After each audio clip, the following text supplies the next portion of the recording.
চলছে বর্ষা মৌসুম। প্রায় প্রত্যেক দিনই হচ্ছে বৃষ্টি এবং এই বৃষ্টির ফলে আমাদের বাড়ির আশেপাশে বিভিন্ন জায়গায় পানি জমে যাচ্ছে।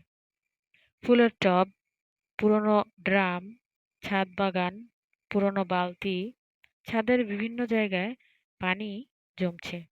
আর জমে থাকা পানিতেই জন্ম নেয় এডিস মশা বা ডেঙ্গু রোগের পরিবাহক।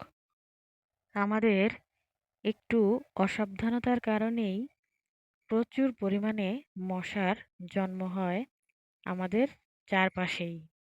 ডেঙ্গু জ্বরের প্রধান কারণ হলো এডিস মশা, যার জন্ম হয় জমে থাকা পানি থেকে। এই মশার হাত থেকে বাঁচতে হলে আমাদের সচেতন হতে হবে, বাড়ির চারপাশ পরিষ্কার রাখতে হবে, কোথাও পানি জমতে দেওয়া যাবে না।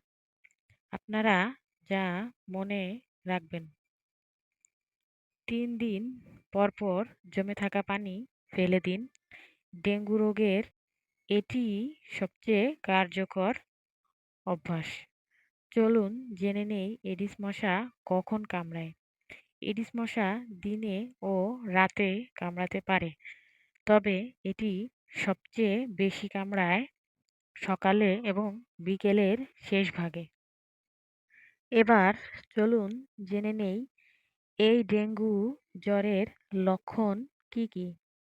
তীব্র জ্বর ১০২ থেকে ১০৪ ডিগ্রি ফারেনহাইট, মাংসপেশি, হাড় ও চোখের পেছনে ব্যথা, চামড়ায় লালচে র্যাশ, কখনো কখনো দাঁতের মাড়ি, নাক, মুখ বা পায়খানার রাস্তা দিয়ে রক্তপাত হতে পারে।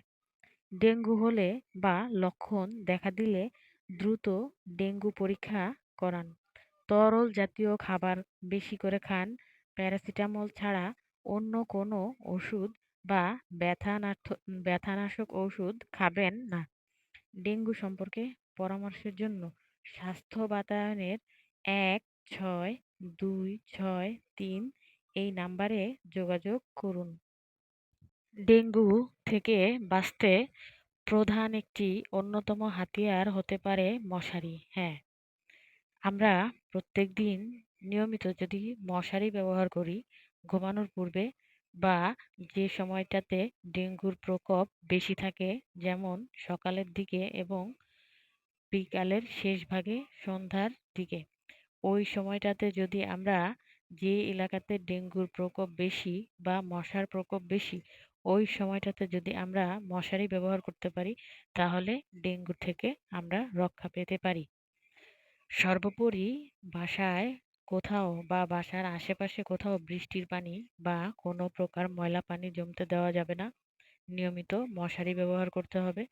মশা নিধন করার যে প্রক্রিয়া রয়েছে, যেমন মশার কয়েল বা অন্যান্য যেগুলো পাওয়া যায় বাজারে সেগুলো ব্যবহার করতে পারি আমরা। আর সচেতনতা বৃদ্ধি হলে অবশ্যই ডেঙ্গু নিয়ন্ত্রণ করা সম্ভব। সবাই ভালো থাকবেন, ভালো লাগলে সাথে থাকবেন। ধন্যবাদ।